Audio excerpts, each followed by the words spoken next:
Hola a todos, bienvenidos a la semana 3 de la Escuela de AMPs. Mi nombre es Irina Montenegro y voy a estar acompañándolos durante esta semana con el marco conceptual y metodológico para el diagnóstico de áreas marinas protegidas.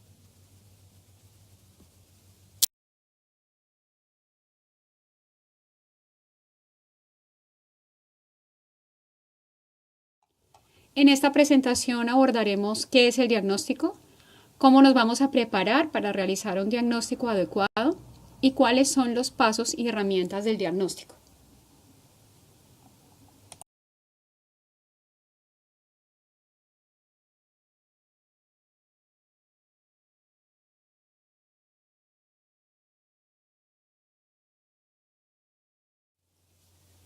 En la semana anterior tuvieron la oportunidad de ver el ciclo de gestión de áreas marinas protegidas.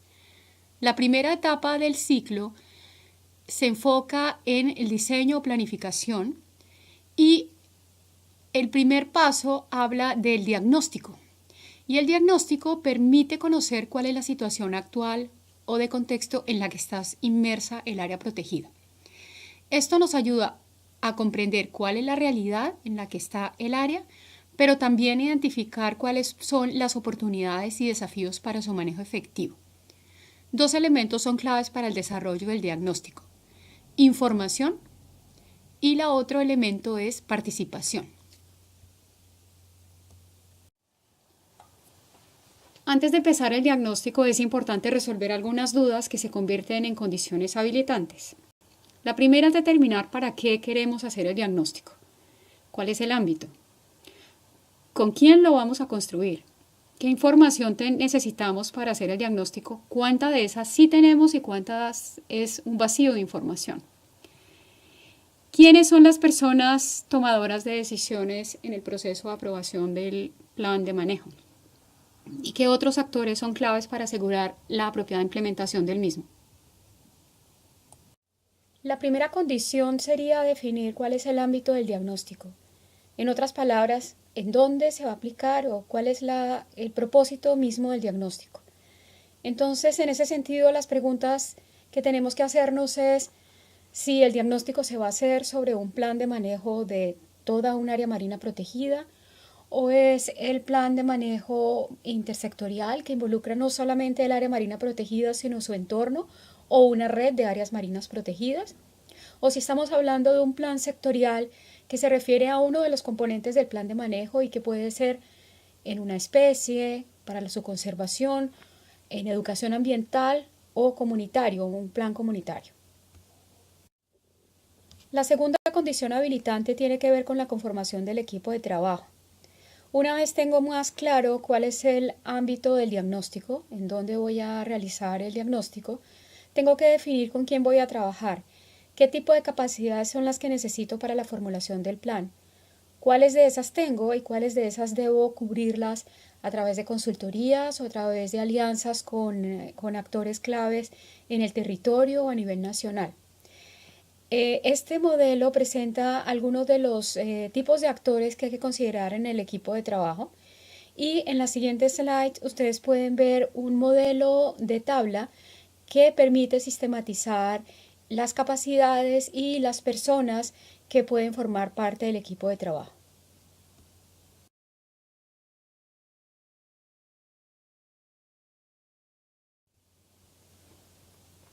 Otra condición que también es clave es el inventario de la información que necesitamos para poder hacer la debida caracterización y diagnóstico del área marina protegida.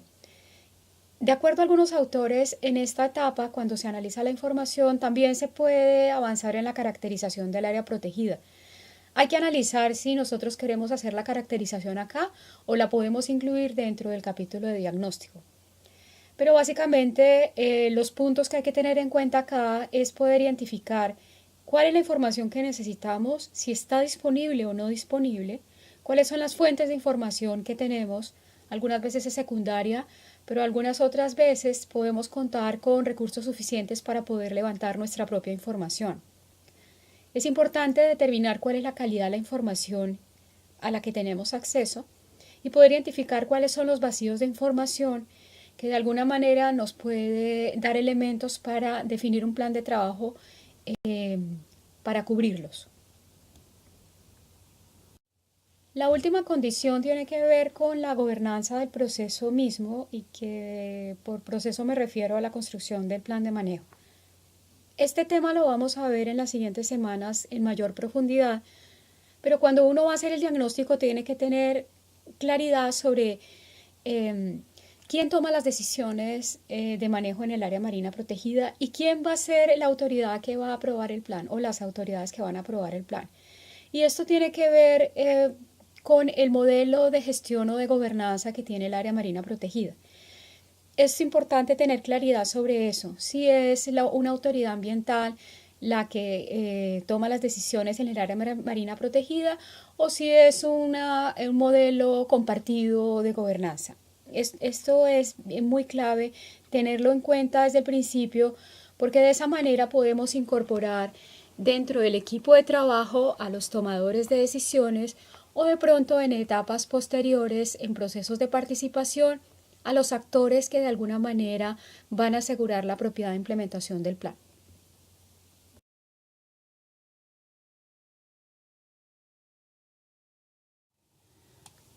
Son numerosas las opciones que podemos encontrar en la literatura científica y técnica de metodologías y herramientas para hacer diagnósticos.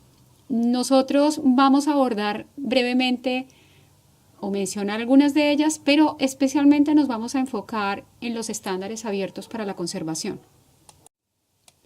Los estándares abiertos para la conservación corresponden a una serie de medidas, directrices, procesos y metodologías orientados a la construcción de iniciativas de conservación mucho más efectivas. Inicialmente la propuesta fue construida por TNC, pero ahora hay una alianza para las medidas de conservación que recoge más de 100 organizaciones a nivel mundial que aplican los estándares abiertos y en la última década esta metodología ha sido adoptada y adaptada para la elaboración de planes de manejo en áreas protegidas.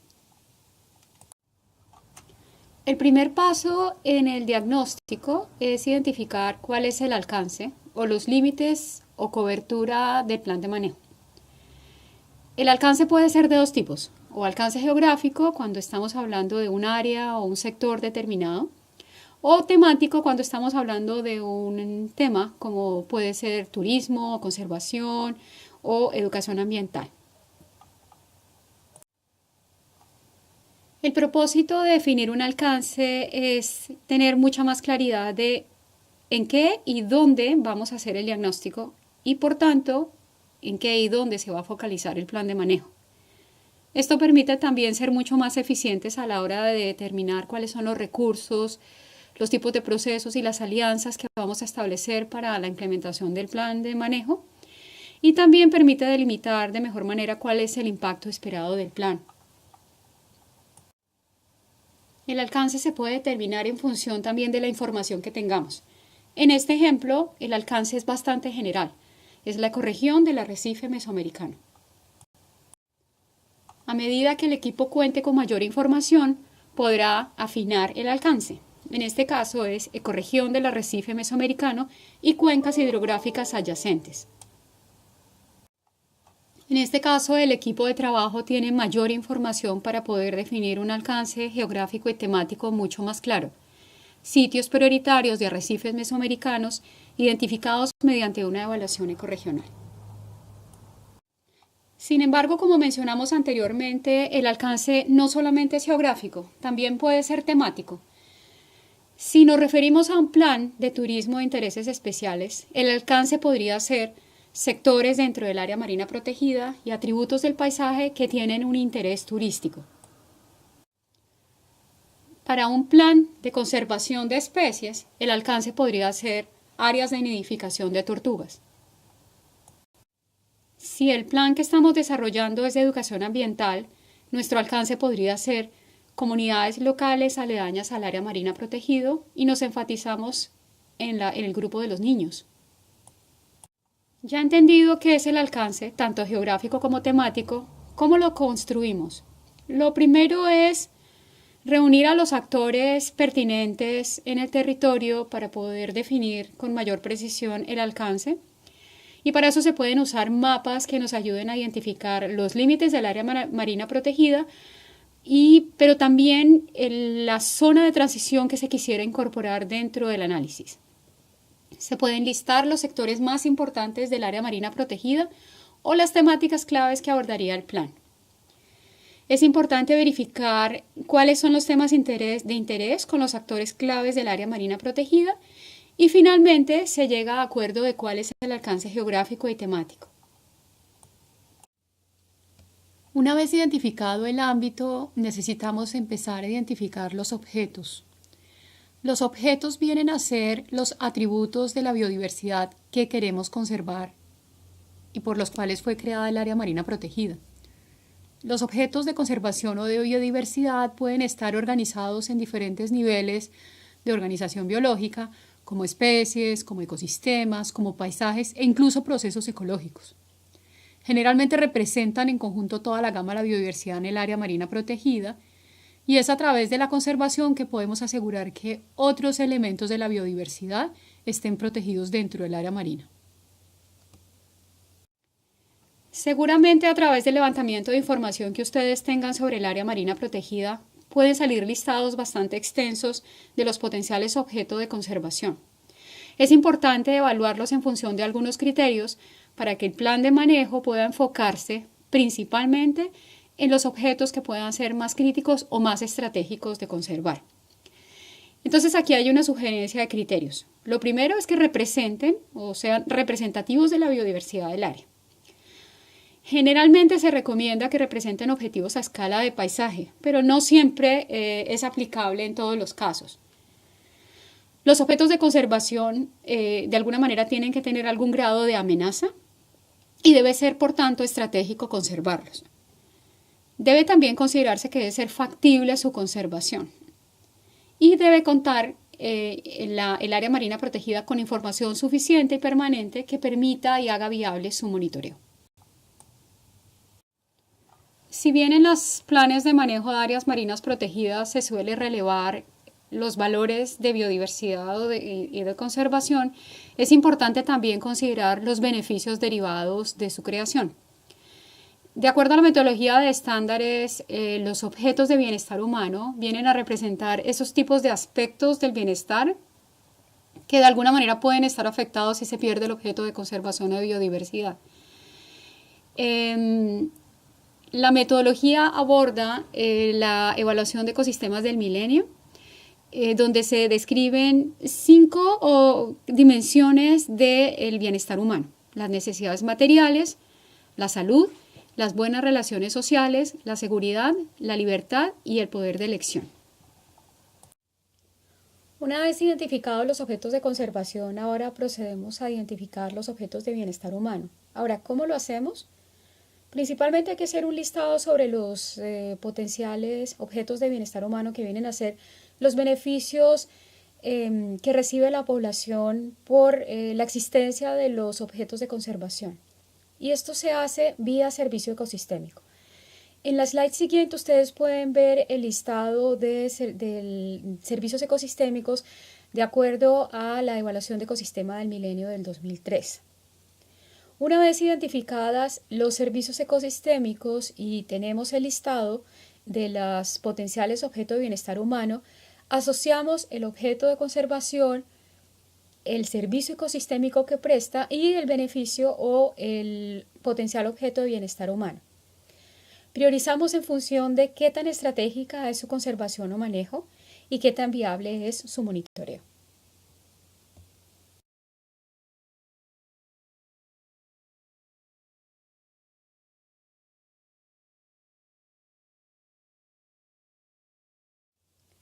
Recapitulemos la primera parte. Entonces lo que hicimos fue identificar el alcance y sobre el alcance identificamos objetos de conservación. En este caso, de acuerdo a este diagrama, tenemos especies, tenemos ecosistemas y tenemos hábitats. Sobre cada objeto de conservación identificamos su servicio ecosistémico asociado, que de acuerdo a la gráfica se lo coloca a mano derecha, y sobre cada servicio ecosistémico asociamos los objetos de bienestar humano. Aquí está el listado de las opciones de objetos de bienestar humano que se pueden acotar mucho más en detalle en función de los servicios ecosistémicos que presta el área marina protegida. Si el trabajo de identificación de objetos de conservación y de bienestar humano se asocia al desarrollo de mapas, puede ser mucho más interesante, mucho más fácil de trabajar si se invitan a otros actores del territorio, porque de esa manera ustedes pueden ubicar dónde están localizadas los objetos de conservación y si hay áreas críticas donde se superponen más de un objeto, y de esa manera se puede ajustar la nomenclatura de los objetos inicialmente determinados. Como mencioné anteriormente, el diagnóstico es parte de un proceso iterativo que está expresado en el ciclo de gestión y por ende, una vez identificados los objetos de conservación, es necesario determinar el estado o su salud actual, y esto nos permite volver atrás para determinar si efectivamente es viable o no los esfuerzos de conservación sobre los objetos.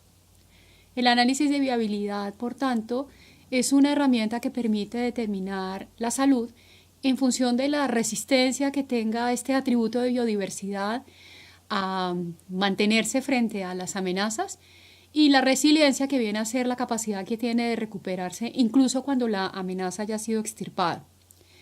En ese sentido, para hacer el análisis de viabilidad, la idea es que podamos preguntarnos cuáles son las características claves que me definen que este objeto está en una condición saludable. ¿Cómo podemos medir esas características? ¿Cómo está nuestro objeto actualmente y qué quisiéramos lograr? ¿Cuál es el estado ideal de salud que quisiéramos tener?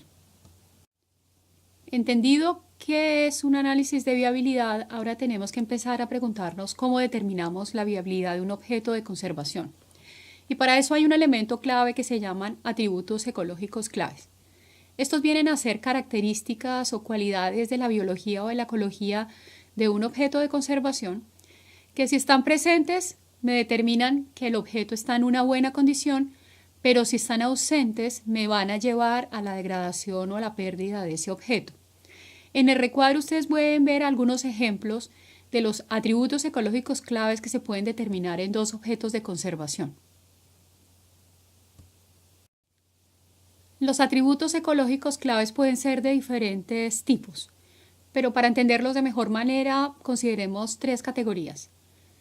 La primera categoría es el tamaño, y cuando hablamos del tamaño nos referimos a la extensión geográfica del ecosistema o del hábitat, si estamos hablando de un área, o a la abundancia o demografía de una población o de una comunidad, si estamos hablando de diversidad específica. La otra categoría viene a ser la condición. Y la condición nos referimos básicamente a las características en la composición, en la estructura y en las interacciones bióticas de ese ecosistema o de esa especie. Y la última categoría viene a ser el contexto de paisaje, que viene a ser cuál es la relación entre los procesos ecológicos que se dan a escala de paisaje, que tiene que ver en términos de contigüidad, de conectividad y de otras variables que se dan a esta escala. Ahora sí veamos en un ejemplo más concreto cómo hacemos un análisis de viabilidad. Lo primero es identificamos nuestro objeto de conservación e identificamos alguna de las tres categorías para poder identificar el atributo ecológico clave sobre el que tenemos información. En este caso, para el tema de aves marinas, tenemos la categoría tamaño y el atributo ecológico clave que vamos a analizar es el tamaño de la población de las aves marinas. Identificamos un indicador, que es básicamente una entidad que nos permite medir el cambio en el atributo ecológico. En este caso va a ser el número de aves adultas en edad reproductiva. Identificado el objeto, la categoría, el atributo ecológico clave y el indicador, necesitamos establecer rangos de calificación del indicador. De acuerdo a la metodología de estándares abiertos, se sugieren 4 tipos de rangos. Un rango malo, un rango regular, un rango bueno, un rango muy bueno, y que de alguna manera va desde la situación el peor escenario, que es que la restauración del objeto de conservación puede ser muy difícil y puede resultar en la extirpación o la extinción del objeto de conservación, a una situación ideal donde el estado es ecológicamente deseable y se requiere muy poca intervención para el mantenimiento. Ahora empezamos a poblar la tabla con información sobre este objeto de conservación, en la medida de lo posible. Entonces, determinamos para el caso del objeto de conservación de aves marinas que un indicador, que la calificación en una situación o en un escenario malo es cuando hay menos de 300 individuos adultos en edad reproductiva. Pero la mejor situación es cuando hay más de 1000 individuos, ¿ya? Y a partir de esto definimos cuál es el estado actual, con base en la información disponible que hay en el área marina protegida con respecto a este objeto. Entonces decimos que el estado actual es de 550 individuos, pero el estado deseado sería 800. Como vieron en el ejemplo anterior, la situación esperada es que contemos con la suficiente información para poder caracterizar cada uno de los atributos ecológicos claves y poder determinar los rangos en las calificaciones del indicador. Pero desafortunadamente no es la situación que generalmente pasa cuando estamos construyendo el diagnóstico. Entonces, en ese caso es importante que ustedes se preparen para la incertidumbre. Y en la medida que ustedes tengan información como parte del proceso iterativo, ustedes pueden volver de nuevo a esta etapa y poder llenar la información para poder tomar decisiones mucho más concretas en función de la viabilidad de los objetos de conservación. Por tanto, existe la posibilidad, si ustedes tienen información cuantitativa, de colocarla así, o establecer también algunos valores de información, alguna valoración de tipo cualitativo que les permita determinar cuál es el estado de conservación actual. En la medida que consigan mayor información, ustedes vuelvan otra vez a esta etapa y actualicen el análisis de viabilidad. Bien, pasamos ahora al paso 4. Y es donde vamos a identificar y a priorizar las amenazas que están afectando negativamente nuestros objetos de conservación. Entonces, entendamos qué es una amenaza de acuerdo a la metodología de estándares. Las amenazas representan actividades humanas. En algunos casos incluyen también desastres naturales que se exacerban por la influencia humana y que afectan directa y negativamente aquello que queremos conservar. En este caso, objetos de conservación.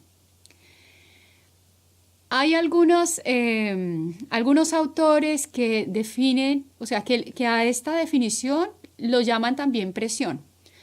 Pero siguiendo lo que habíamos mencionado desde un principio, de acuerdo a los estándares, vamos a entender como presión o como estrés el cambio que surge en los atributos del objeto de conservación como producto de la amenaza. Y más adelante vamos a ver en la siguiente tabla ejemplos de qué es una amenaza, de qué es una presión y la relación con el objeto de conservación.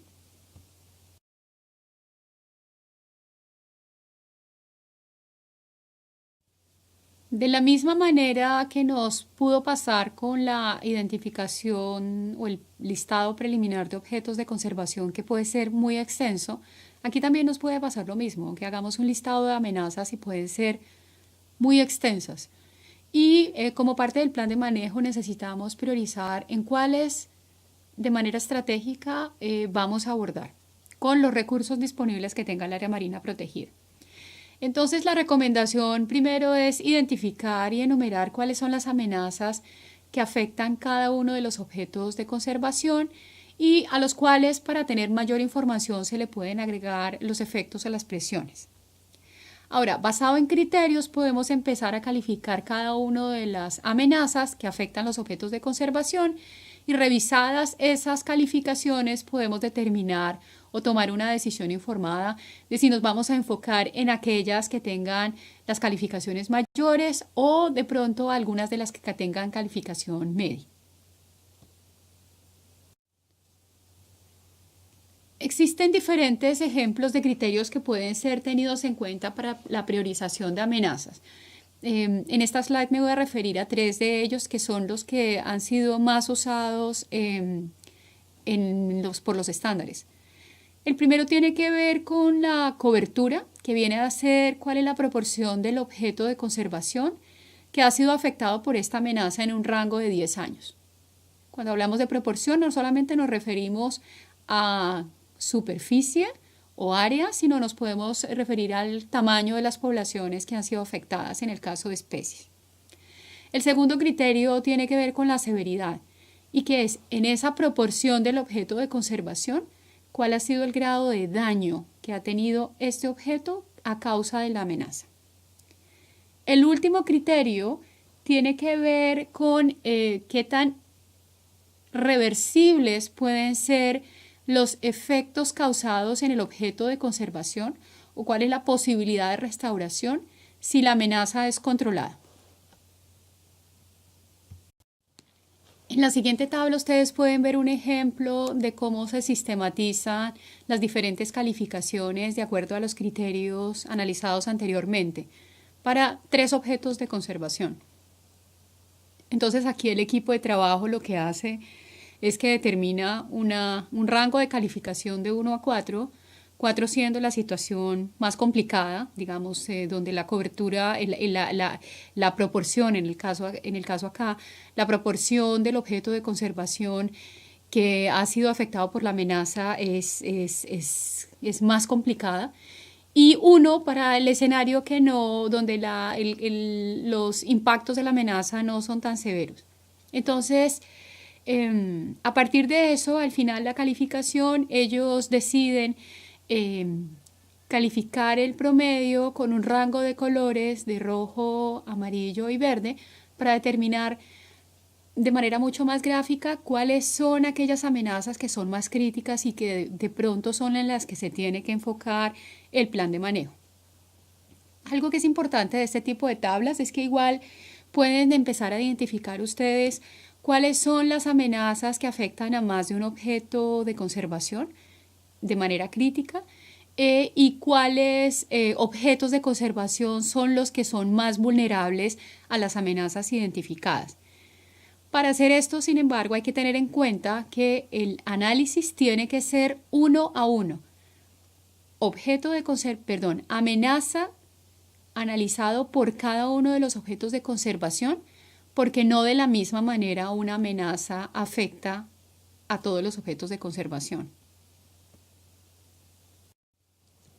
Nos falta un componente para poder empezar el análisis situacional. Y este componente se llama factores. Por factores vamos a llamar las amenazas indirectas o las oportunidades o el contexto en general que de tipo económico, cultural, social o institucional me potencia o no las amenazas directas. Entonces aquí en este recuadro ustedes pueden ver las amenazas, que son esas actividades que directamente me afectan los objetos de conservación, y hay diferentes otros factores que de alguna manera influyen en que se exacerbe la amenaza o se disminuya. En esta primera parte lo que hicimos fue identificar cada uno de los componentes. Y aunque parece que hubiera tomado mucho tiempo, la verdad es que ya con esto nosotros podemos empezar a hacer el análisis situacional o de contexto, que viene a ser el diagnóstico en sí. ¿Y qué vamos a hacer en el diagnóstico? Vamos a analizar cada componente y las relaciones funcionales que tienen los componentes en función de una relación causa-efecto.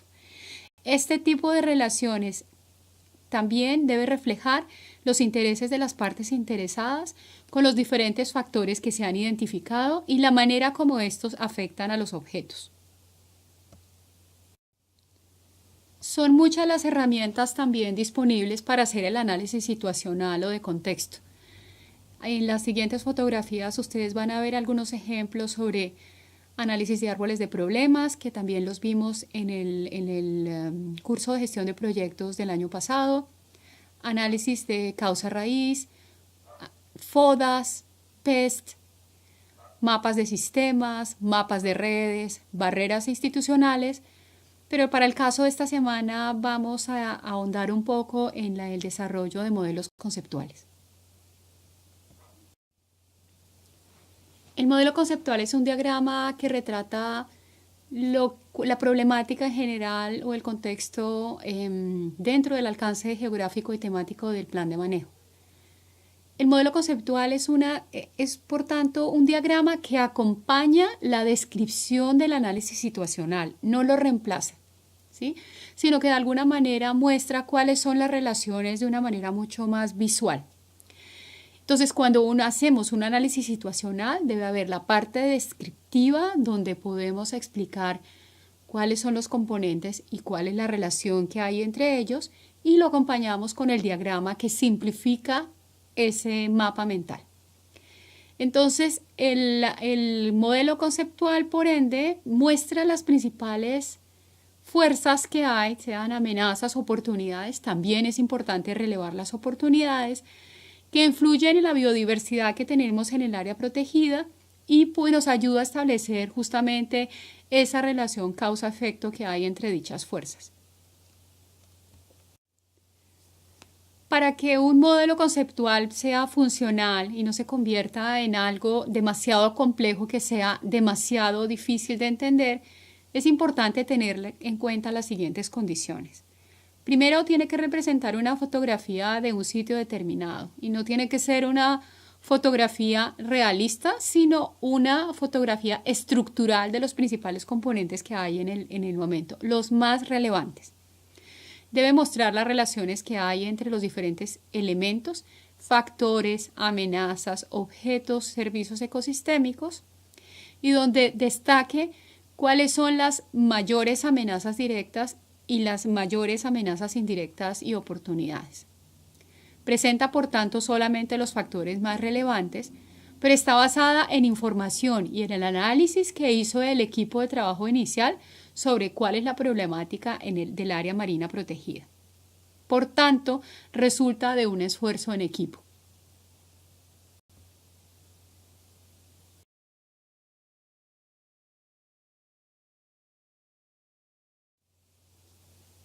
Recapitulemos qué hemos aprendido en esta semana. Primer paso, establecer cuáles son las condiciones habilitantes para hacer el diagnóstico.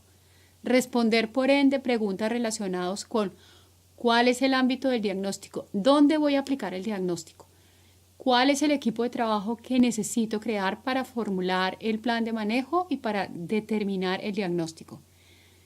¿Qué tipo de información necesito y cuál información tengo disponible y cuál no? ¿Y cuál es la gobernanza en el proceso de elaboración del diagnóstico, pero especialmente la gobernanza en la aprobación del plan de manejo? Definimos y tenemos claros cuáles son los límites geográficos o las temáticas en las que vamos a trabajar en el marco del plan. Esto es el alcance. Identificamos qué queremos conservar en el área protegida en términos de atributos ecológicos o biológicos, sean especies, procesos ecológicos o sistemas, y a esto lo llamamos objetos de conservación. Identificamos cuáles son los beneficios para las comunidades aledañas y para la sociedad en general de los esfuerzos que estamos haciendo de mantener y proteger nuestros objetos de conservación. Y esto lo hacemos previa identificación de los servicios ecosistémicos y de la relación que estos tienen con los objetos de conservación. Para cada uno de los objetos de conservación, evaluamos el estado o la salud actual. Esto lo llamamos análisis de viabilidad. Sobre cada objeto de conservación identificamos las amenazas que lo afectan y luego hacemos un ejercicio de priorización determinando de acuerdo a criterios cuáles son las amenazas más críticas que el plan de manejo debe abordar. Finalmente, identificamos otros factores que pueden de alguna manera influir en las amenazas, sea disminuyéndolas o sea incrementándolas, y que pueden ser de diferentes tipos. Pueden ser de tipo de contexto político o económico o ambiental, y empezamos a establecer las relaciones que hay entre los diferentes componentes del contexto en el territorio. Con esto terminamos esta presentación. Los invito a que lean el apunte.